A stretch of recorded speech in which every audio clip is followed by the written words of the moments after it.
কোন কোন ভিটামিন শরীরের সুরক্ষা প্রদান করে?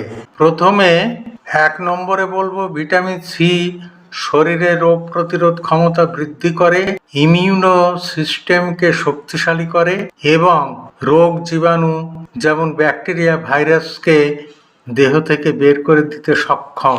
ভিটামিন সি পাওয়া যায় সকল প্রকার লেবুতে, এই জন্য প্রতিদিন লেবু খাওয়া প্রয়োজন। লেবুতে প্রচুর পরিমাণে অ্যান্টিঅক্সিডেন্ট থাকে।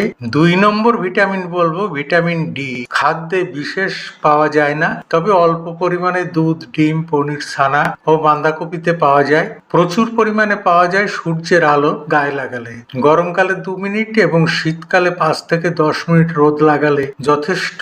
৩ নম্বর ভিটামিন বলবো ভিটামিন এ। এই ভিটামিন রোগ প্রতিরোধ ক্ষমতা বৃদ্ধি করে এবং চোখের দৃষ্টিশক্তি বৃদ্ধি করে। ভিটামিন এ পাওয়া যায় বিট, গাজর, টমেটো, পালং শাক, বাঁধাকপি এবং দুধ, ডিম, মাখন, মাছ ও কড লিভার তেলে। আজ এই পর্যন্ত। নমস্কার।